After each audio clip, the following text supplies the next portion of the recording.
अपने राजनीतिक जीवन के अंतिम वर्षों में अजगर की राजनीति, मतलब कि अ से अजगर, ज से जाट, ग से गुज्जर और र से राजपूत, इनकी राजनीति करने वाले चौधरी चरण सिंह जब साल 1937 में जब पहली बार उत्तर प्रदेश विधानसभा का चुनाव जीत करके विधान परिषद में अपने राजनीतिक जीवन का पहला भाषण देने के लिए खड़े होते हैं, तो कुछ ऐसा बोल देते हैं कि विधानसभा में बैठे सब नेता, बड़े बड़े नेता स्तब्ध रह जाते हैं।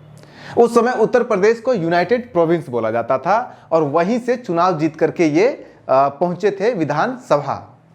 35 साल के इस नौजवान ने अपने भाषण में बोला, हिंदुस्तान में 200 वर्षों की गुलामी के दौरान कोई एक वर्ग जिसने अंग्रेजों को सर्वाधिक साथ दिया तो वो था जमींदारों का वर्ग, वकीलों का वर्ग, आढ़ातियों मतलब कि व्यापारियों का वर्ग, ठेकेदारों और डॉक्टरों और ऐसे ही अन्य संपन्न वर्ग जो शहरों में निवास करता है और अंग्रेजियत को जीता है। लेकिन एक वर्ग जिसने हमेशा से अंग्रेजों का सर्वाधिक विरोध किया और भारतीय संस्कृति का संरक्षण किया, वो है ग्रामीण परिवेश में रहने वाला छोटा किसान, मध्यम वर्ग का किसान, जो देश की आबादी का 3/4 से अधिक हिस्सा बनता है। इस वर्ग को हिंदुस्तान प्रशासन यानी कि हिंदुस्तान सरकार नौकरियों में कम से कम 50% की आरक्षण दे। इस तरह से चौधरी चरण सिंह हिंदुस्तान के इतिहास में पहले नेता बने जिन्होंने किसानों के लिए अलग से आरक्षण देने की मांग की और वो भी 50%। ये वही 1930 का दशक था जब बाबा साहब अंबेडकर दलितों के लिए नौकरियों से लेकर के राजनीति में आरक्षण की मांग कर रहे थे, पृथक निर्वाचन प्रणाली की मांग कर रहे थे और मिल भी गया था उन्हें। ये वही 1930 का दशक था जब मुस्लिम अपने लिए अलग देश की मांग करना शुरू कर चुके थे और ये वही 1930 का दशक था जब महात्मा गांधी का कांग्रेस समाजवादी बनने लगा था और किसान आंदोलन अपने उफान पर था। स्वामी सहजानंद सरस्वती से लेकर के बड़े बड़े किसान नेता पैदा हो रहे थे। सारा देश भगत सिंह जैसे युवाओं के साथ साथ किसान और मजदूर के नारों से सराबोर हो रहा था और दूसरी तरफ गांधी और उनका गांधीवाद समय के साथ धीरे धीरे कमजोर पड़ रहा था। लेकिन इन सब के बीच किसी राजनीतिक नेता ने या किसी राजनीतिक दल या किसी राजनीतिक वर्ग ने इस उभरते हुए कांग्रेसी नवयुवक नेता चौधरी चरण सिंह की मांग की तरफ उस समय तो ध्यान नहीं दिया। किसानों के लिए 50% की आरक्षण की मांग की तरफ ध्यान नहीं दिया। पर ऑल इंडिया जाट महासभा ने उस समय भी चौधरी चरण सिंह के इस मांग का समर्थन किया था। आजादी के बाद चौधरी चरण सिंह उत्तर प्रदेश में कांग्रेस के प्रदेश स्तरीय नेता के रूप में उभरे, लेकिन इनकी किसान और कृषि नीति कांग्रेस और नेहरू के नीतियों का विरोध करती थी, उससे परस्पर विरोधी थी।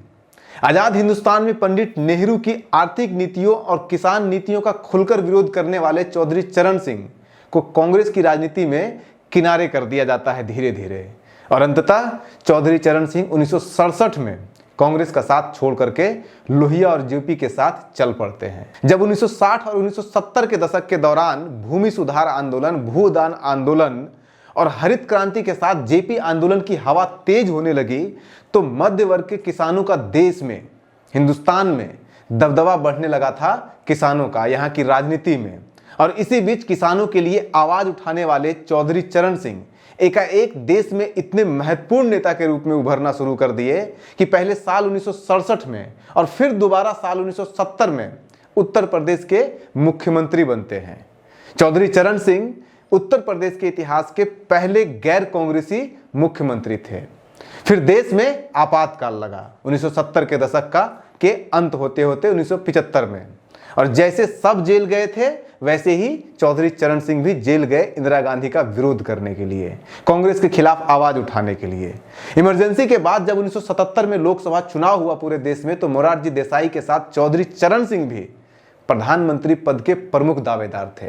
लेकिन चूंकि जेपी ने मोरारजी देसाई का नाम पर मुहर लगा दिया था, इसलिए चौधरी चरण सिंह ने अपना नाम पीछे कर लिया और चौधरी चरण सिंह को कुछ और समय इंतजार करना पड़ा देश का प्रधानमंत्री बनने के लिए। लेकिन मोरारजी देसाई की सरकार में चौधरी चरण सिंह देश के पहले गैर कांग्रेसी गृह मंत्री भी बने और पहले गैर कांग्रेसी उप प्रधानमंत्री भी बने, वित्त मंत्री भी बने और बाद में साल 1979 में देश के प्रधानमंत्री भी बनते हैं चौधरी चरण सिंह।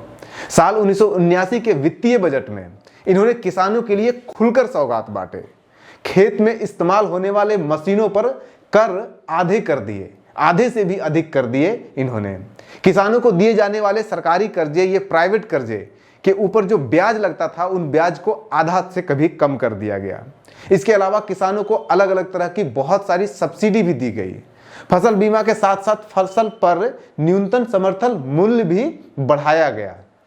चौधरी चरण सिंह की सरकार के प्रमुख सहयोगी के रूप में भारतीय जनसंघ, जमींदारों और बड़े किसानों का नेतृत्व करने वाले नेताओं ने उनके यानी कि चौधरी चरण सिंह के pro farmer, pro rural economy, जो अर्थव्यवस्था का जो किसान और ग्रामीण पक्ष ले रहा था, उनकी नीतियों का विरोध किया, जिसके कारण साल 1979 में ही उनकी सरकार यानी कि चौधरी चरण सिंह की सरकार गिर गई और फिर से देश में कांग्रेस की सत्ता आ गई। मतदाताओं के जिस वर्ग ने चौधरी चरण सिंह को इतना बड़ा नेता बनाया, उन्हें उस दौर में अजगर भी बोला जाता था। भारतीय राजनीति में अजगर का मतलब होता है अहीर, जाट, गुज्जर और राजपूत। अ से अहीर मतलब कि यादव, ज से जाट, ग से गुज्जर और र से राजपूत।